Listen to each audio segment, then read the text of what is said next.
Richard Rodgers with a walk-off touchdown. Total disbelief at Ford Field.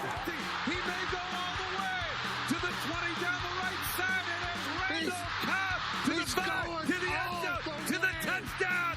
Oh my goodness.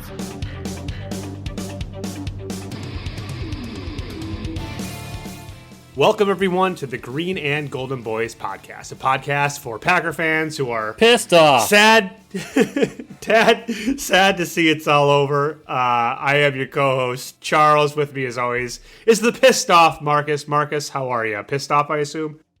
What makes you say that? Yeah. Not sure. Yeah, pissed off, angry, upset. Even with... We're obviously doing our first podcast since the Packers lost to the Lions and got denied by the Lions to get into the playoffs. So we're a little emotional, but you know, Marcus, I feel like that game kind of summarized our whole season, right? Yeah. There were ups, there were downs, there were times where we thought we could come back. There were ultimately miscommunications. Disappointing. Yeah, miscommunications, bad quarterback play, bad defensive play, questionable coaching calls, and ultimately couldn't get it done. With that game specifically, and then since this is kind of our last episode of this regular season, we'll kind of look at the season as a whole. But like overall, like that game, and I just rewatched it just yesterday for the first time because I really just didn't want to watch it again. I mean, what were you? We were coming off of a complete domination job where I said we broke the Vikings. You know, what were you most disappointed by? What were you surprised to see? I mean, there wasn't a lot of good. I mean, I guess what were your overall thoughts on that Lions-Packers game? No, I mean, I agree. Like with your statement earlier, it was kind of just a microcosm of the entire season. So the culmination of everything we have seen going wrong in different games throughout the season, and then it all kind of came out during this game. I mean, you have, no explosive play from special teams, which we were missing for most of the season until Keyshawn Nixon started returning punts and kickoffs. There was the play calling was not creative. It was lackluster. It was questionable, flat at times. It was the defense, played well for the most part. I mean, when you hold a team to 20 points, you think an Aaron Rodgers-led offense, even in 2022, could put up at least 21. But no turnovers. Nope. Ridiculous penalties at terrible times. I mean, by our defense. Yeah, and ridiculous. Penalties. You can't push I don't a trainer. Yeah, I don't. And back to football. No turnovers, and they gave up that one drive, which they've done all year, which is fine. Defense is going to do that, but they gave up that one drive where it's seemingly they can't stop anyone. Right. It's just it was the same old. Yeah, same old, and I don't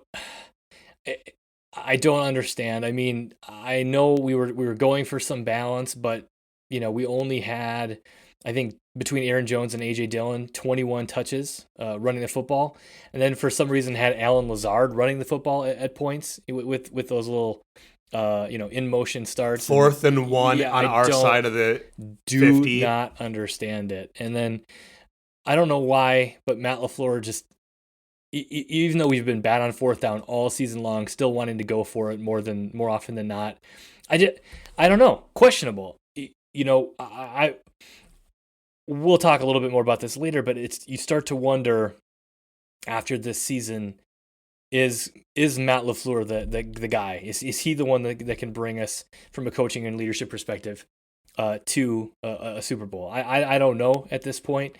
I think we all thought that this was going to be the year that we saw whether or not Matt LaFleur was really a good coach, or was just kind of everything was kind of masked by Aaron Rodgers and his ability. And as we saw this year, a lot of that was Devontae Adams.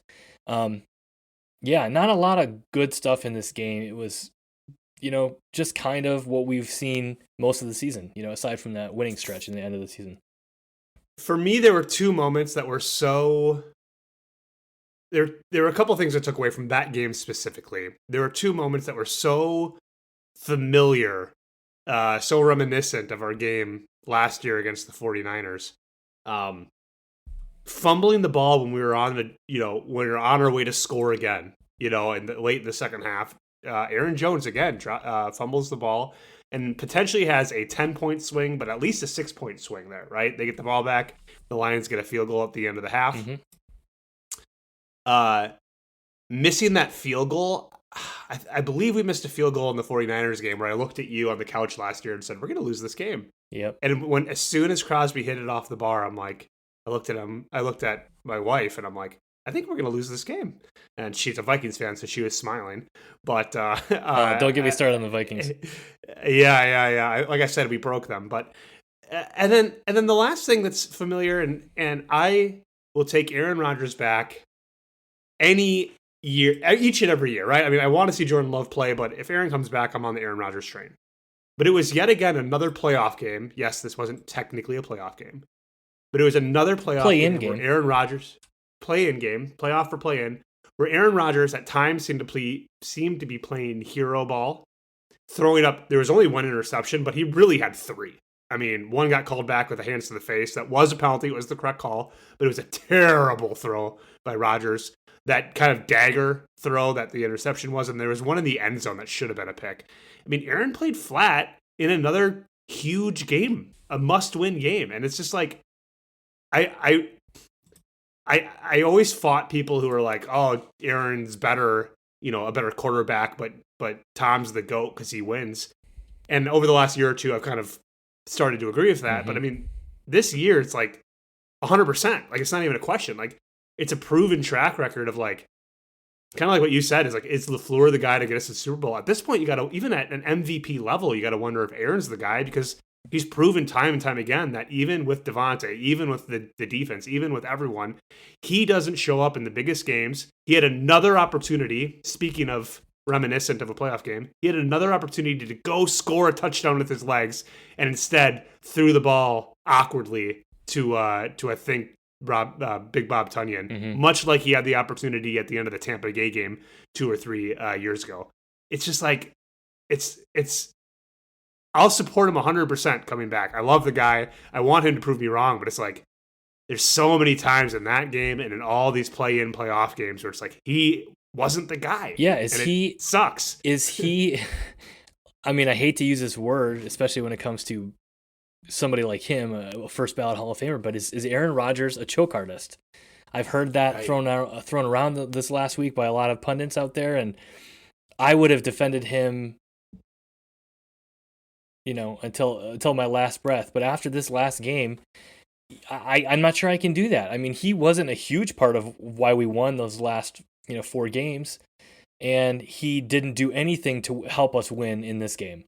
He doesn't show up when it matters. We've seen it time and time again. 4 NFC championships, and 3 losses, and a first game out last year in the playoffs against the Niners, and he just, I don't know. It seems like he's just a choke artist, unfortunately. What I think is interesting is this year was, I think, kind of his first year of his like sunset, time, like assuming he comes back, right? There's going to be a couple more years of him not being the Aaron Rodgers that we're used to, and he's going to be more like a Peyton Manning, right? Winning his Super Bowl in Denver, where he's going to be a little bit more of a game manager, believe it or not. He's still going to have those amazing throws every now and then, but it's not going to be Aaron Rodgers of the last 3 years, I assume. Now, he did just go on Pat McAfee the other day and say he thinks he's got MVP ball in him if he decides to come back, which gets me a little excited. But even as a game manager, like back to him, and I'm sure you remember it, I think it was the first or second drive, him not, lowering his head and being the John Elway, in the 90s, helicoptering into the end zone while getting hit by 4 guys. All these stud quarterbacks, all these quarterbacks that are still in the Super Bowl, I think put their head down and go get a touchdown. And if he's short, he's short. But it was just like the Tampa Bay game. It was just a couple years ago. It was upsetting to have him make that decision and not like put it on him. And he kind of physically put it on someone else. Hey, go catch this ball. And it's kind of like giving him the excuse almost, like, hey, he didn't catch it. I think what I mean? I think that's indicative of his personality. He deflects. I didn't hear him in any of his post-game press conferences take any responsibility. He talked about the special teams not getting a splash play, and some drops and turnovers and not getting any turnovers, and he just doesn't seem to think it's ever his fault. And I'm not saying the blame is his completely, but this year and certainly in this game, he was a big reason of why we lost. Well, I think that's a really good transition. I mean, obviously the season did not go as planned. It started out looking promising, right? I mean, I thought we were going to lose to the Vikings game 1, and then I thought we were going to rattle off 3 wins, and we ended up doing that, right? We were 3-1. Going into week 4, then obviously we lost 7 of 8 the following games. What do you think, not just that game, but what do you think overall this season, if you had to pick one of these things, what do you think the biggest problem of the 2022-2023 Packers season was? Do you think it was Aaron Rodgers and how he played? Maybe we can blame his thumb, right? Maybe we can blame his choking ability. I'm gonna segue right there. So you blaming his thumb. The thing I think the biggest reason we weren't a winning team this year, I think, is coaching, play calling, lack of leadership, whatever you want to call it. And let's use the thumb as an example. I have to assume they knew that week, at the very least, after that Giants game, that his thumb was broken. That morning. Okay. I'm just trying to give them the benefit of the doubt. Let's say, even hypothetically, they didn't know until a few days before the next game. Sit his ass down, put him on IR, play Jordan Love for a month. You get to see, whether or not he can play in the regular season. You get to rest Aaron Rodgers' thumb. He can heal, in theory, to be back to 100. If it's a small hairline fracture in the thumb, I got to think 4 or 5, 6 weeks, he's going to heal basically completely. The fact that they didn't do that, to me, shows a lack of leadership, a lack of a spine to some extent, because I don't think Matt LaFleur has the guts to make that decision, even though he probably knew it would have been the right thing. I'm going to say it again. Look at what the Dallas Cowboys were able to do with their backup quarterback. Mm-hmm. Look at what the San Francisco 49ers have been able to do with a backup and now a third-string quarterback. That shows leadership. That shows coaching. And I'm not sure that we had any of that So this year. Is that... Okay, so you're going coaching. I do have a couple more options of like what the overall issue is. It sounds like you picked one, but Gutekunst not putting I said not putting the right players around, and my mind immediately went to not having a legitimate option to replace Devontae. Obviously, no one's going to replace Devontae, but thinking Lazard was going to be your number 1 receiver, is crazy. But the reason why I bring that option up next, do you think not sitting Rodgers, not putting him in our IR, is that more LaFleur or is that more Gutekunst in the GM role?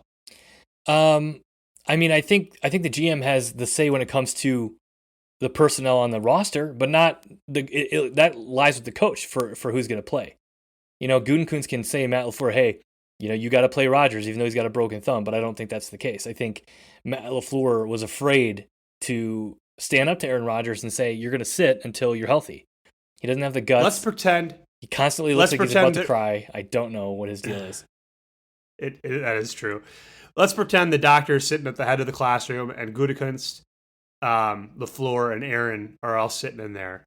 And the doctor kind of shrugs and goes, hey guys, listen, the thumb's, it's kind of broken, he could play, but it's broken.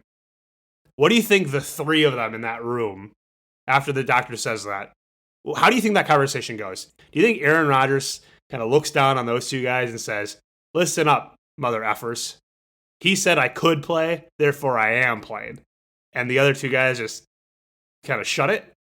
Or, I guess my question is, do you think Aaron's the one dictating? Do you think he's the one wearing the pants? Do you think he's the and that's boss the problem. In that building? That is the problem. Because those, I don't think those 2 are going to be able to stand up to him.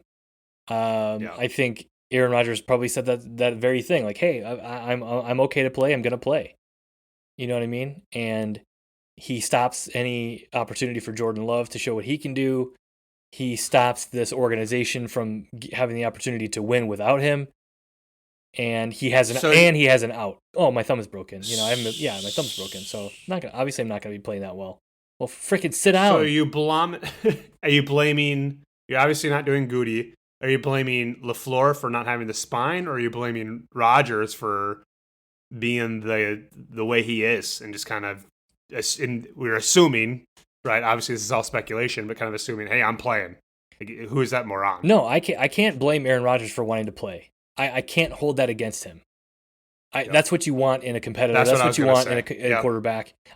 This is on the organization. This is on the leadership, because at some point the buck stops with you, and you need to be able to make those tough decisions. That's why you get paid the big bucks. Aaron Rodgers gets paid a lot of money to play football.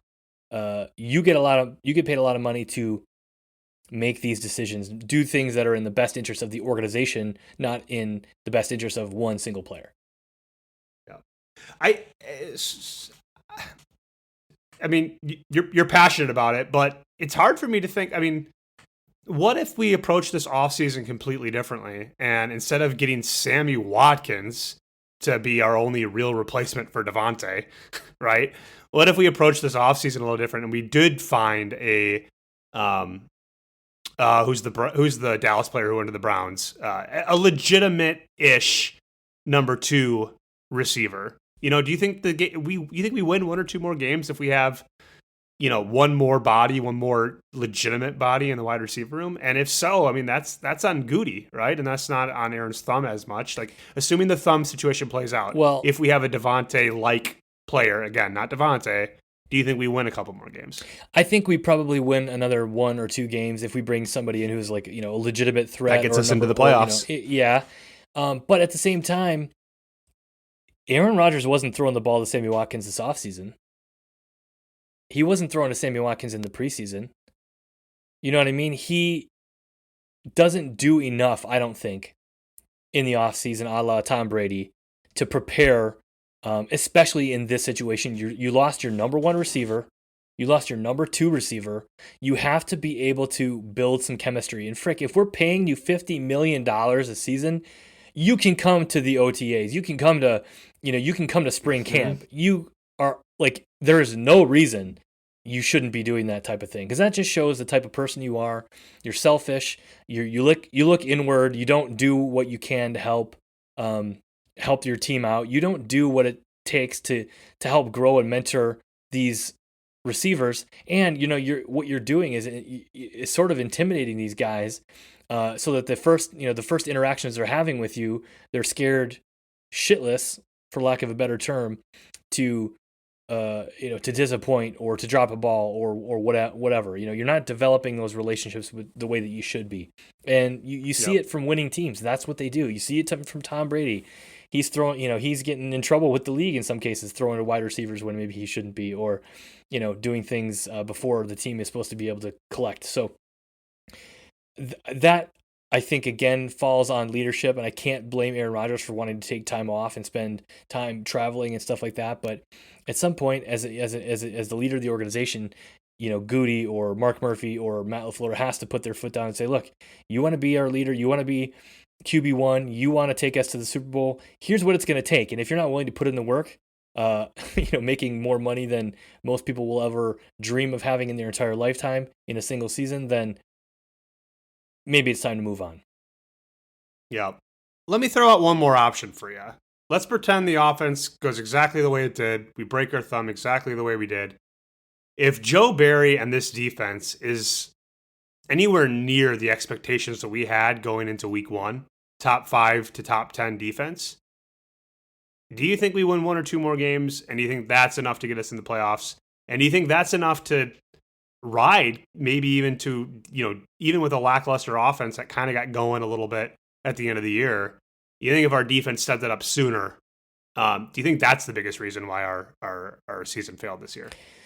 That's hard to say. I mean, if our defense had stepped up sooner, maybe let's say 3 or 4 weeks, and been playing as well as they had been playing the last month of the season, yeah, sure, I think we probably win a game or 2, and maybe we're in a position where we don't have to beat Detroit to go into the playoffs. But I can't blame the defense for the season. I mean, the defense is what it is, and they weren't as good as the expectations were at the beginning of the season. I think those expectations, looking back, obviously were way, were unfair to the defense.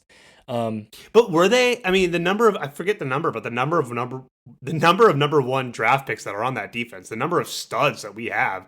I mean, I don't know if that's unfair. I mean, we have the top paid corner. We had Rashawn Gary at the time. Obviously, he got hurt. I mean, we had some studs back there that were making a lot of money. I mean, the expectations weren't out of nowhere. No, that's true. I think some of the play we got from guys like Rasul Douglas and Devondre Campbell last year may have been a little anomalous. I mean, they obviously played well for the most part of the season, but not, except for this last stretch, not as well as they had played nearly last year. But yeah, we lost to Darius Smith. Eric Stokes took a step backward, it looked like. Darnell Savage looked like he forgot how to play football. So some of your key contributors were not playing well this season, and we lost some guys. You know what I mean? Rashawn Gary. Rashawn Gary, obviously, to an injury, and he was playing really well up to that point. But, when you have a Kenny Clark, and when you have a Rashawn Gary, when you have a Jair Alexander, when you have a Devondre Campbell, your expectations are high. But, I would argue that there are 10 teams in the NFL that have guys of that caliber, maybe not a Jair Alexander, but certainly have a really good pass rusher and certainly have a strong middle linebacker and, at least a solid to really good, cornerback or safety. I just think, I don't think we're as stacked as people seem to think we were at the beginning of the season, but I have to give Joe Barry and the defense credit for kind of standing tall. They weathered the storm. They rose to the occasion for the most part the last 5 weeks of the year, and they were not the reason we lost this game. They put us in a position to win this game. They put us in a position to win in the divisional round last year. They haven't been the weak link. Sure, they haven't been great, but they certainly haven't been the biggest problem. Yep. I will say I would have liked to see the Packers obviously go into San Francisco the most to play that team. But number two, I really wish it would have been a play-in game for the Lions, because I think the Packers and or the Lions would have given the 49ers a little bit more than the Seahawks. So yeah, it's disappointing. To recap, you're going to stick to you think the problem is the head coach, the guy who went 13 wins 3 years in a row. You're going to blame LaFleur for the 2020. If you have to choose one of the options we laid out, Marcus, you're on record as saying it's LaFleur's fault. He's the reason. We could have done better. He's the reason why we lost to the Detroit Lions. Yeah, I can't disagree. They're all I think a part of the actual reason, but they always say the buck stops here, with head coaches, from play calls to the thumb issue to letting Aaron maybe take too much space in the building. I think that's very compelling. This is kind of the last episode of this regular season. We're going to continue doing episodes during this off season, kind of updating our thoughts on key moves. For example, I think we've already heard that Joe Barry is coming back. That was a question for much of the season this last year as we were losing all those games. But no matter what we're talking about at the end of every episode or at one point of every episode, until Aaron Rodgers makes a decision, I'm going to ask you this question, Marcus. Today, right now, do you A, want Aaron Rodgers back to play? And then B, do you think he is coming back? And we're recording this on January 20th, 2:55 p.m. What Central are your feelings right now? Central Standard Time, exactly. What are your feelings and thoughts right now? Do we think he's coming back? And do you want him back? Take it away. I do think he'll come back. I think he'll come back for one more season. I at this point, I do not want him back. Oh. I never thought I'd say that, but after this season and after listening to him talk to the media and talk to Pat McAfee, I don't know how. Yeah, maybe he has MVP level play in him left, but where has that gotten us? His 4 MVPs were what? 2011, 2014, 2020, and 2021. None of those went beyond a championship game. None of them were a Super Bowl berth. And I don't care if he wins another MVP. I don't think he's going to win in the playoffs, and I think it's time for someone else to get a shot.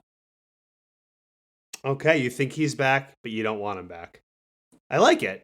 My feelings as of today is I'm not sure if he's going to come back. I'm going to say I think he is based on his conversation with Pat McAfee.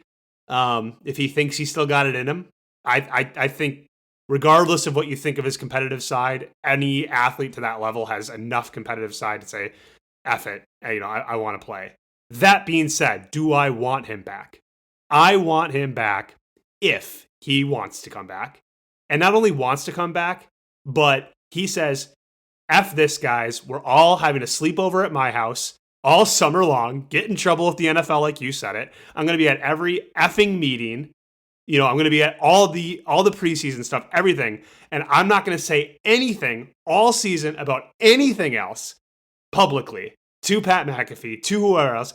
Everything I'm talking about is going to the Super Bowl in 2023, 2024. If it's even 5% short of that, 2% short of that, then you're not all in, man. And Tom Brady's 120% in all year round. And that's why he won so many Super Bowls. He had the talent and he had the want.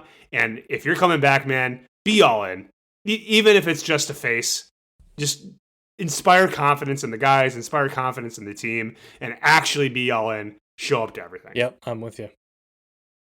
Well, I think that does it for us today. Thank you for a great season, Marcus. Thank you for a great season. All of the hundreds of listeners we have out there. This is yet another episode of the Green and Golden Boys, a Packers podcast. And for now, Marcus, go Pack, go.